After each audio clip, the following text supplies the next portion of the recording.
Morning, Court. All right. Thank you. Please be seated.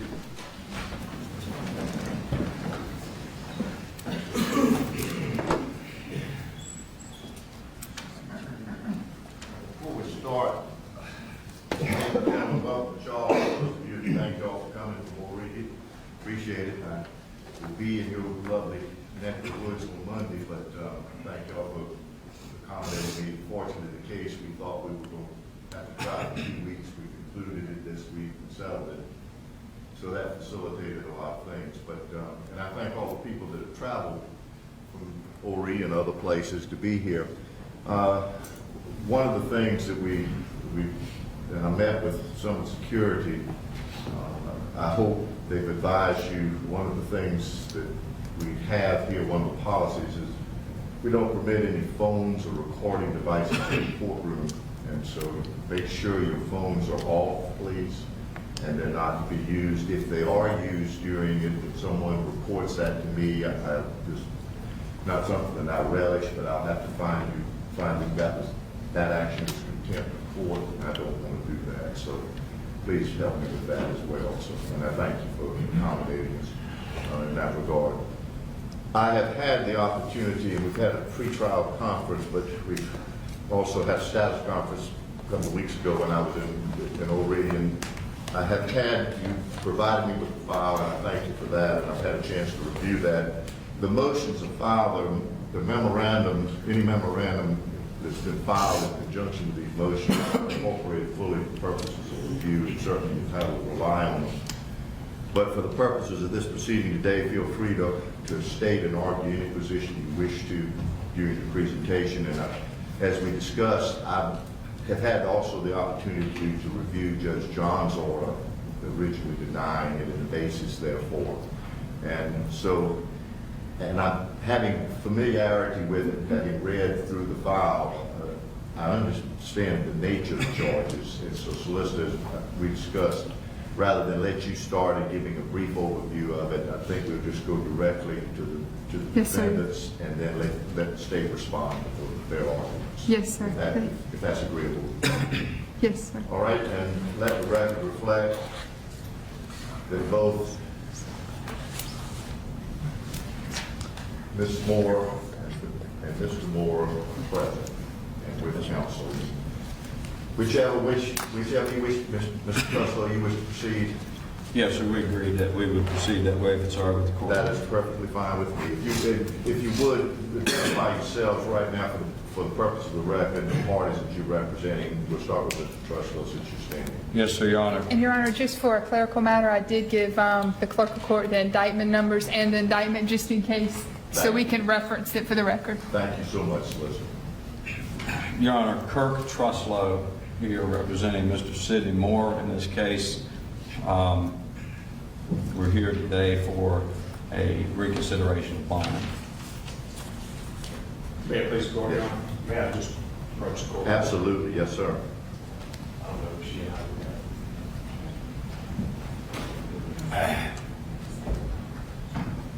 Thank you, Your Honor.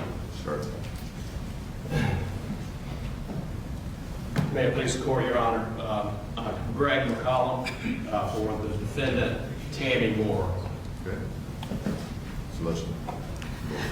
Your Honor, I'm Nancy Livesay. I'll be representing the state of South Carolina in this particular case. Thank you. Your Honor, Martin Spratland. I'm also representing the state. Thank you, Your Honor. My name is Jimmy Richardson. I'm the solicitor for Horry and Georgetown counties. And Your Honor, also present, we've got several family members from Heather Ellis's. And thank you, Solicitor. And you have, I'm sure, your office and the victims advocates have helped discuss with them the purpose and intent of a bond hearing. And it is not to really decide any of the material facts of this case, but rather merely to determine whether or not the defendants are entitled to be released, and if so, under what arrangement that would be. And they've been informed that the only real factors that I consider in this case, because it's not, at least at this junction, is not a capital case. And as I read the statute 17-15-10, states as follows: any person charged with non-capital offense, tribal in either magistrate's court or circuit court, shall at his appearance before any such courts be ordered released pending trial on his own regardless. It's without surety. That's the way it starts. That's the start. And then we take the factors that Judge John obviously considered in his order, that is the risk of crime and the threat to community. So, but they've been advised of that, Solicitor. Yes, sir, Your Honor. I've talked with them about possibility of bond, PR bond, surety bond, all of that, Your Honor. And they understand that Constitution, not only is statutorily, but it's a constitutional provision as well. The U.S. Constitution provides for that also. Yes, sir. I haven't specifically talked with them about the U.S. Constitution, but we have talked about the bonds. Thank you so much, sir. Yes, I sir. appreciate it. I appreciate you being here as well, sir. It's Thank always you. a pleasure to work with you. Now, Mr. Trussell, I'll be happy to hear from you. Yes, sir. Please, the court, Your Honor. Again, we're here for a bond setting or reconsideration of bond that was denied close to a year ago for Mr. Sidney Moore. You're aware of the charges that he faces. Generally speaking, and in most bond hearings I do, we stick to the elements of risk of flight, danger to the community. I think Your Honor's aware through the memorandums and the history of this case that that it has become germane to this issue, some of the factual issues in this case. Given that fact, and in order to represent my client properly, I need to go through some of that. And I've condensed it into the memorandum that I presented, and I believe that I can get through it pretty quickly, but at the same time, thoroughly. First, starting with the background of this case, Your Honor, Mr. Moore became a suspect in the disappearance of Heather Elvis. This initially appears to be because he had a relationship with Miss Elvis. It was a short-term relationship, and it concluded a couple months prior to her disappearance. I think any law enforcement agency would be doing their job to want to talk with him, as well as many other people. That's what their job is. He voluntarily met with them, sat down with them. It's my contention, and this will come up a little more in here, that there was a lot of other stuff not looked at. He was focused in on pretty quickly, and it seemed to be that any resources they were using were directed solely at what can we do to get an arrest warrant for Mr. Moore, and then take that file and get it to the solicitor's office, because they were under enormous pressure. And once they do that, they get an arrest warrant. Can we get one now? Can we get one now? Let's get one. Once they get one, it goes to the solicitor's office, and they're out of it. They did their job. And I'm in no way making any criticism of anybody. So, long and short of it is, he met with them. A number of months go by. He knows he's a suspect. He's not really concerned with being arrested because he knows he didn't do anything. And then, lo and behold, a few months later, I would add in that during that few months, he made no arrangements to change his life, to leave. He cooperated. He was then arrested at his home in February of 2014. And the way that this went down is a little important to the story of the case. When he met with law enforcement to attempt to voluntarily assist in the investigation and accounting for his whereabouts, he made comments to them, and even in the transcript of that interview, embarrassingly so, he knew exactly where he was at certain times because it came up that he had romantic involvement, relations with his own wife in a vehicle on 2 occasions. He was, a little embarrassed at that, but he was being honest with them.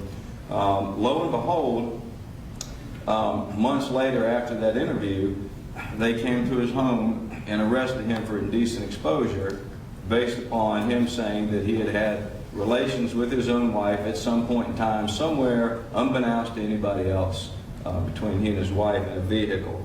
That was the vehicle which was used to get Mr. Moore locked up at J. Reuben Long Detention Center and his wife for the same charge.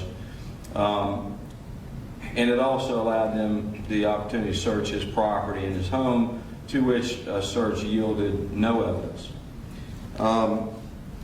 Your Honor, at that time, he was also charged with 2 counts of indecent exposure because he said he did that twice. I would point out, without getting too much into that, seems to be a probable cause issue with that. I mean, this is something he said occurred, indecent exposure. There's no evidence that it occurred other than him saying that it occurred, the person who's charged with it. But that's another issue. That may be a legal issue if this thing were to go any further. He was charged with 1 count of obstruction of justice. The best that I've been able to glean from that is that in that same interview, he was asked whether he placed a call to Heather Elvis from a payphone. He told them that he did not. At the same time, they then said, well, we have videotape of you placing a phone call from a payphone. He said at that point, yes, I did. Your Honor, he was interviewed with his wife. They had repaired their marriage. The purpose of him making that phone call was to ask Heather Elvis to please discontinue calling him, please just discontinue leaving notes on my car. There's a witness in the case who is friends with Heather Elvis, Bree Worrelman. She was interviewed. I didn't get her interview until late in discovery, but nonetheless I got it. Because it was told to me that Heather called her after this call and said, Sidney called me and said he wants to get back with me, which kind of runs paradox to what he said. Interestingly, in that interview, Bree Worrelman in the same interview said that Heather told her that she had been using other people's telephones, block numbers to continue to call him, which leads credence also to leaving notes on his car, which leads credence to why he would have called her. In addition, the first denial of making the phone call was because his relationship, he went on a month-long trip with his wife and children, Grand Canyon, Disney, a beautiful vacation. They repaired their marriage. When they asked him if he called her, his wife was present. And so, I mean, it was a lie, but there's a reason for that lie. Now, in terms of the destruction of justice, by impeding them, by saying that, what I would point out is that he told them within minutes the truth. So if you look at the statute for obstruction of justice, it in no way diverted resources from law enforcement or impeded when they knew within minutes of what the true story was. They didn't go there. So at the same time, as the obstruction of justice and indecent exposure, they charged him with 1 count of kidnapping. And Your Honor, at that time, I looked at the kidnapping warrant and basically typed into the kidnapping warrant was that Sidney Moore did unlawfully seize, confine, kidnap, abduct, or carry away Heather Elvis by any means whatsoever without authority of law, period. No factual basis, no factual allegations, just a recitation of the statutory elements of kidnapping. So Mr. Moore is in J. Reuben Long Detention Center facing these charges. That's when I get involved. He's approached by an assistant solicitor who brought this case. He is told that basically, if you can tell us that your wife got angry at Heather Elvis, if your wife did anything to Heather Elvis, if you could just tell us that your wife had left the house and you didn't know where she was for a period of time that could be consistent with their case, you walk out of here. You won't be charged with murder, kidnapping, indecent exposure, anything. My client, it's probably a good thing their marriage was in a good place because he's never been arrested or anything like this. He even confided in me, he was attempted somewhere in the back of his brain to say, well, maybe she left for 10 minutes or something because, he's facing murder charges. That's what they told him they were going to do. But he, being the person that he is, said, if I could say anything to help you, even against my wife, I would. But I can't. He says, I know nothing about this. At which time, Don Eller, the assistant solicitor at the time, typed up a warrant for murder, got it signed, served him on a murder warrant. So we went to the first bond hearing, and at the first bond hearing, Obviously, it's when something is fresh. There was a lot of press. It was very overwhelmed with public sentiment. At the first bond hearing, it was represented that what we're going to have. That's why you need to leave them locked up, because we've taken samples, we've taken DNA samples, we've got stuff being tested, and that's understandable. My position now to that from the initial bond hearing was all that was tested, all that yielded no physical evidence, no direct evidence. And in fact, Your Honor, in this case, as we stand before you today, there is no physical evidence, there is no direct evidence. This is and I almost reluctantly say this is a circumstantial evidence, and I'll speak to that in just a moment. But there's certainly no direct evidence in this case. There's no physical evidence. So while that was representative reason to deny the bond, it has turned out that turned into nothing. So we don't have to speculate about that anymore. In addition, I would point out that not too long ago, within a couple months, we received information that, guess what? We got direct evidence. We found Heather Ellis's DNA in Sidney Moore's truck. That was very disconcerting because we had alleged all the time he had as well. She had never been in that truck. That was a problem. I didn't understand it. He didn't understand it. We couldn't make heads or tails of it. We filed discovery for lab reports. We looked into this. We worked hard on it. And as it turned out, that was a mistake. And I wouldn't say by the solicitor's office, but by the lab. So it turns out the sample they sent that they said was Heather Elvis's DNA was a sample that was taken from Heather Elvis's vehicle, not from the truck. So Heather Elvis's DNA was found in Heather Elvis's vehicle, not the truck. So still no DNA evidence, no physical evidence or direct evidence. Sidney had a relationship from June to October with Heather Elvis. We've discussed that. I had no response to that. The first bond hearing, they made a lot of the fact that they said they could show that Tammy Moore had called Heather, luring on an affair, some 90 times. I have not seen that borne out in discovery. The other thing that concerns me, Your Honor, and I point out now that I did not know at the first bond hearing, was that there are 2 individuals right now charged with obstruction of justice for tampering with evidence. Part and parcel of that was the allegation of these 2 individuals who are connected with the Elvis family hacking into social media and sending messages purporting to be Tammy Moore. So that needs to be factored in as well, which was not at the initial bond hearing. In addition to that, there were some Facebook messages posted. This is stuff from the first bond hearing. And they appear to be threats or veiled threats of an angry Tammy Moore.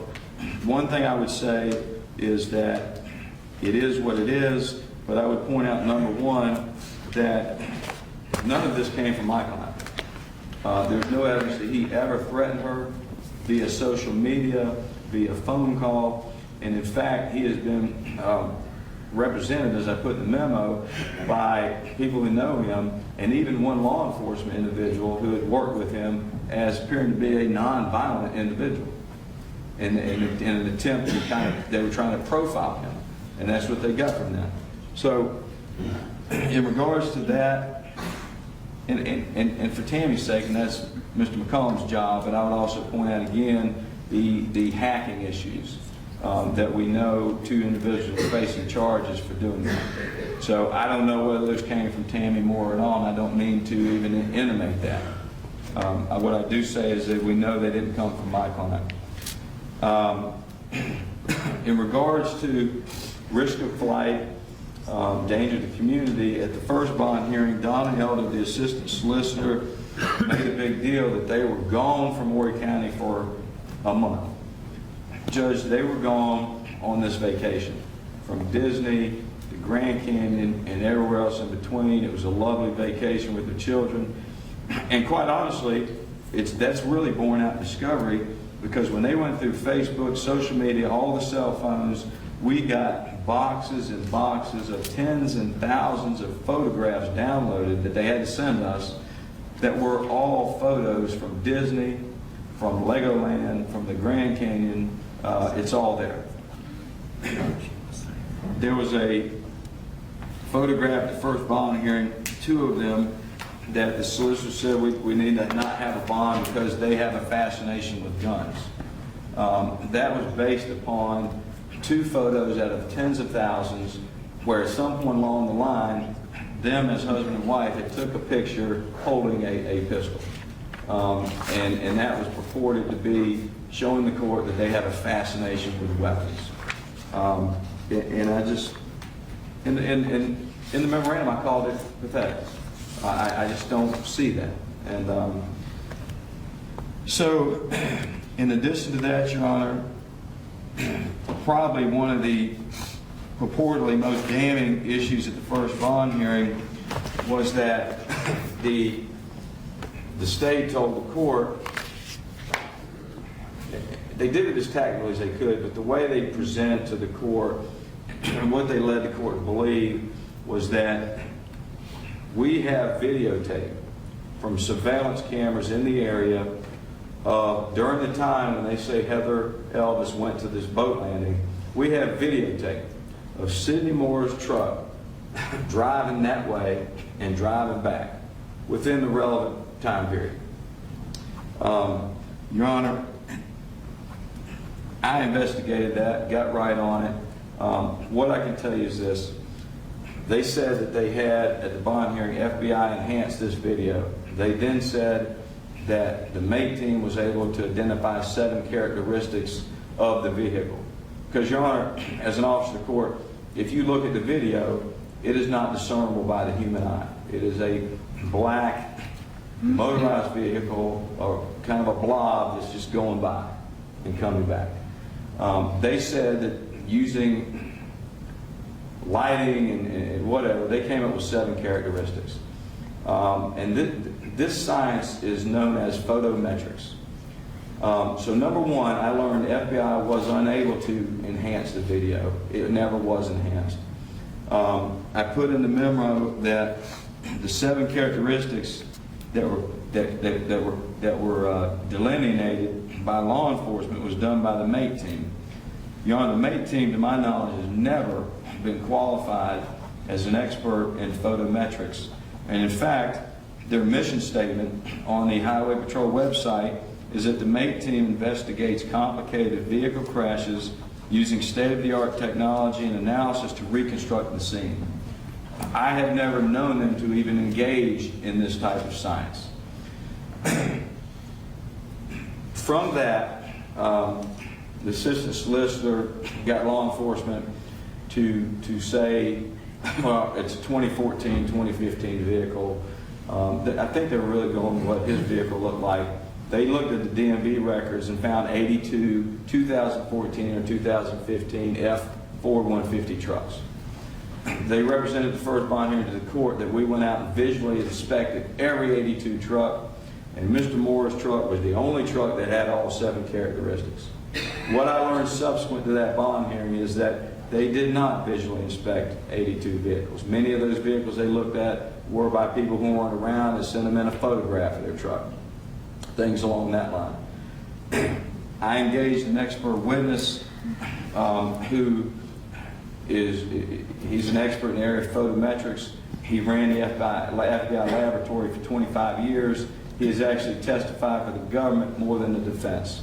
He's given me a preliminary report that, based upon looking at the way he looked, he could not, in good conscience, get up and render an expert opinion as to any of those characteristics.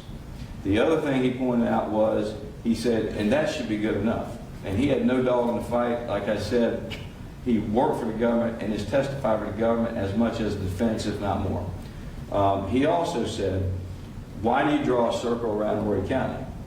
Because if you expand that, Your Honor, to Georgetown County, you probably add another 150 Ford F-150 trucks. If you go to Marion County, same thing. If you look at South Carolina, you're getting up into an enormous amount of vehicles that were not checked. So at the end of the day, up to the present time, the state does not have an expert witness. So at this point in time, which I would point out as well would be circumstantial evidence even if they did, but they do not, a year after they've been arrested, have an expert witness, and my expert witness doesn't find that, to be unusual because of what he says. So what you would have at trial is you would basically have the video of what I depicted it to be to you, where the state would go up and press play, and a jury would see a blur of a dark, some type of motorized vehicle go by, and then at some point come back. I don't know if it's a truck, a car, whatever, but they certainly would not be permitted, at least at this point, unless they get somebody to say, that has a toolbox, that has a sunroof, that has a whatever. So that's where we're at with that. At the initial bond hearing, that seemed to be a home run. It seemed to be, well, why is Sidney Moore's truck driving down there? Well, there's no evidence that's his truck or even a truck at this point. So moving on, at the first bond hearing, Donna Elder told the court that the children were interviewed, and she told the court they were extremely coached. I've looked at their statements. I don't see that. The state has no expert. There's been no other discovery or explanation of what that meant. And of course, Don Elder is no longer with the solicitor's office. But I think that was a wild accusation.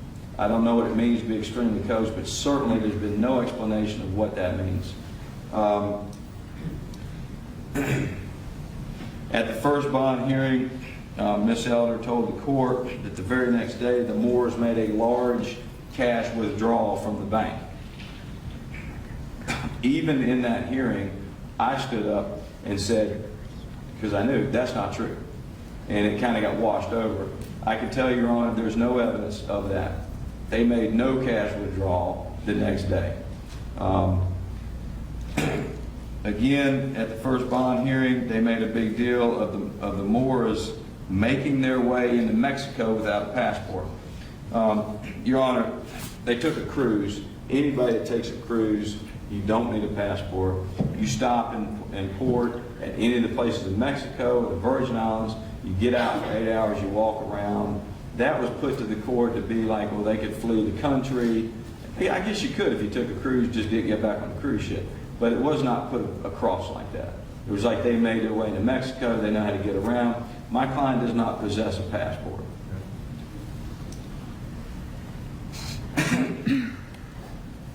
And lastly, in regards to the first bond hearing, at that hearing, the police chief of police, stood up, addressed the court, and basically what she had to say to Judge John was that the Moores had incited a large amount of controversy and ill will in the community, and them having a bond is dangerous. Now, I told Judge John, and he agreed with me, their safety is not an element of them getting a bond or a consideration. And they will take their chances. And when I get to the alternatives of what I think would be a proper bond, I'll address that. She went on to say that law enforcement would come to their home and report. They kept having to come out there as if they were tired of coming to their home, and that he would be armed. She never went on any of these. I've not seen the police reports where he's been armed. He calls the police. He's not going to be armed. He was armed in his home because he had people who were not related to law enforcement coming on his property, attempting to search his property long after law enforcement had done it. He had been chased and shot at one point in time. And so he and his family had kind of moved off to the center of the home. But if he called law enforcement because somebody was sneaking on his property, which was happening, he would not greet law enforcement with being armed. There was no evidence that suggested that really occurred. He did call the police a lot because he called them every time somebody came out there because the way things were going on Facebook, was afraid people coming on his property and put stuff on his property. especially because 2 people had already been arrested for tampering with evidence. So every time that happened, he called law enforcement. It was a lot of times, but it happened a lot of times. So, having said that, Your Honor, and having gone through all the discovery, there's no direct evidence. This is a circumstantial case. If this case went to trial today or Monday, the evidence would be Sidney had a relationship with Heather Elvis ending in October 2013. Sidney called Heather Elvis 1:35 a.m. on December 18. Heather called Sidney's cell phone numerous times early in the morning. Heather Elvis's car was located at Peachtree Landing on December 18th. Heather Elvis is missing in some type of vehicle, motorized vehicle, drove down Highway 841 early morning, December 18th. That is the evidence of this case.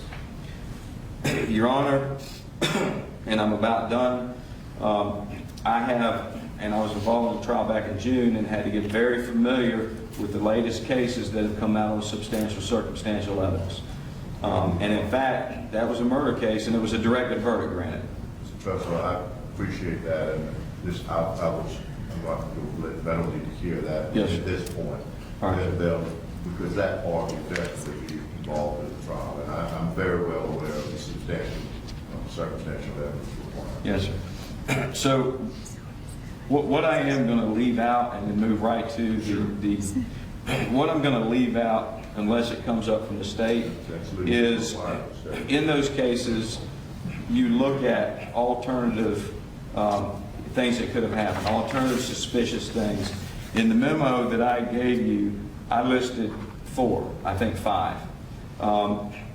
I submit to the court that there is enough suspicion in every 5 of those alternative things that could have happened in this case that is at least as suspicious as what they're trying to say about my client, if not more so. Out of respect for the family of the victim, I don't want to regurgitate what I said. I don't think I need to. It's in the memorandum. And I'm not going to go through all those because you have them. But there are 5 very legitimate things that could have happened outside of this that carry as much suspicion as this. I understand. And that would be very germane and pertinent if we get to the point that the directed verdict stands. Yes, sir. So moving to the risk of flight, Your Honor, the first element, my client, Sidney Moore, I submit does not pose a risk of flight. Number 1, 3 months into this, being interviewed by police, knowing he was a suspect, having people come onto his property, having everybody accusing him of being a monster and a murderer on Facebook, he went nowhere. He continued to raise his family, stayed in the same home, didn't flee. He grew up actually here in Berkeley County. He graduated from Lord Berkeley County, attended Trident Technical College. He moved to Horry County in 1997, so he'd been in Horry County for quite a time. He owned a business there, Palmetto Maintenance Company, for 13 years. He had contractual work for local businesses, including, to name a few, Olive Garden, Red Lobster, TGI Fridays, Sticky Fingers. That's how he made his living. Sidney has never traveled abroad except for the cruise. He does not possess a passport.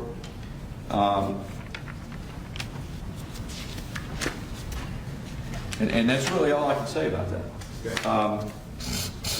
He comes from a good family, and I'll get to that in a minute when I propose what I would propose as our request for a bond. Okay. As regards to danger in the community, Sidney is 38 years old. He has no criminal record except 6 years ago he had a shoplifting charge. As I put in the memorandum, at 38 years of life, at that time 31, it's his one flaw. It was a misdemeanor shoplifting. Somebody he was with, who was a family member, lifted a CD from Costco. He does not take responsibility for that, but he points out that he was involved, but he didn't actually lift the CD. But that's what we're dealing with. It was a CD from Costco, and that is in 38 years of life. He has not violated, I'm not even sure if he has a traffic record, John. He was charged with an assault and battery years ago, and I only bring that up because he was not convicted of that. His father-in-law was engaged in a confrontation with a much younger individual. His father-in-law was poor in health. He has since they've been incarcerated, passed away of a heart attack. But at this time, he got in between them to break them up. The guy was much younger. His father-in-law was feeble. Time he's breaking them up and doing all that, the police come up and say, "You're all three going to jail." That charge was dismissed. He has been described, like I said, by family and friends and even a law enforcement individual as a nonviolent individual. He has not violated the law throughout his life other than what we talked about, and he's been nothing more than a hard worker and a husband and a father and a law-abiding citizen. He's been locked up for a year on this, Your Honor. I want to speak real briefly to the fact this case is set for May 11th. And I've been involved in situations where sometimes it was easier not to set a bond because we're going to be here for trial on May 11th. He wants out now. He's had a lot of patience.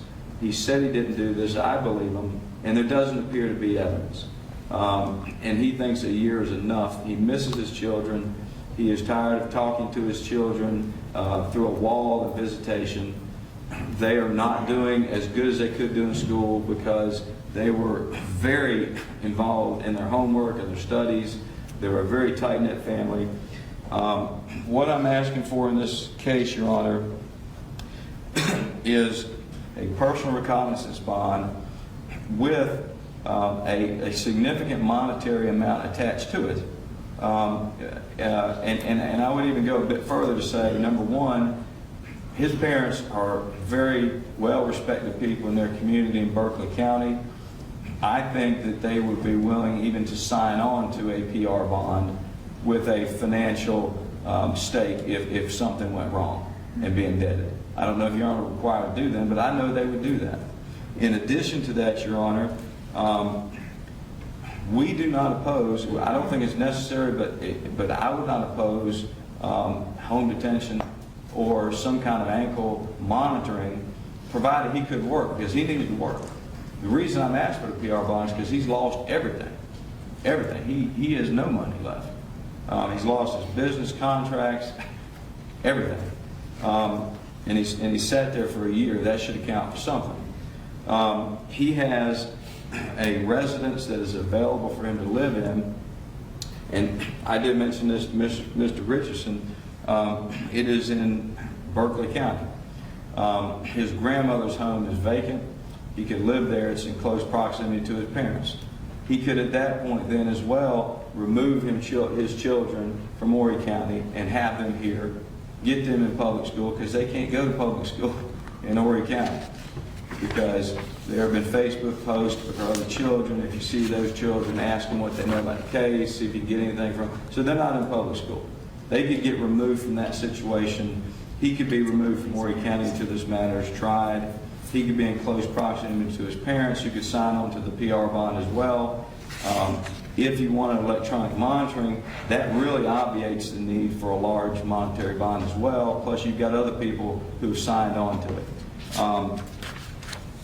And in addition to having that home available, he has work available. He can go to work the minute he gets out. It's my understanding that that his own brother would give him work.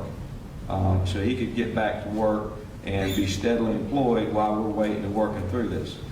My concern is if we don't do this, a number of things can happen. We could go forward in this case, and May 11th, something not happen. Just a few weeks ago, we learned that they are retesting stuff that's already been tested. I don't believe it's going to yield any difference, but I believe it's wise by the solicitor's office because they can say, look, Donna Eller started this case. We went back through everything. We want to just double check, make sure we can tell the community that we have looked at everything that there is. We've done everything you could do. And I think that's what's going on. So maybe this case doesn't get brought. Maybe they need more time. So I don't know that May 11th is written in stone if they're still waiting on reports about, hey, it's the same as when we tested the first time. So for that reason, Your Honor, I know the trial is in May 11th, but after a year in jail,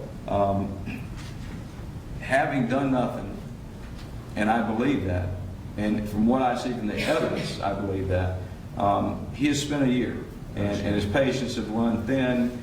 He feels bad for the family, but he feels bad for his family as well because he has been labeled a monster killer. And the last thing I want to say, Your Honor, when I first started this case, and I made a mistake, and I generally don't do in a case like this, of looking at Facebook and comments. I was very disheartened for people calling for the death penalty and calling him a murderer and everything else when there was so much unknown. I changed my philosophy on that, and this was only within the last couple months. And I can tell you, I hold no grudge against those people who say those things, because I can tell you that that is what they were fed by law enforcement from the get-go.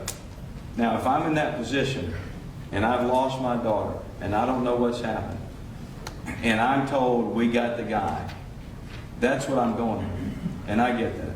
But I think when things are hashed out, hopefully they will see the other side of that, and maybe they should look elsewhere, or maybe they should have looked elsewhere with some of the other stuff I came up with, and I would be happy to share it with anybody. Thank you. Thank you.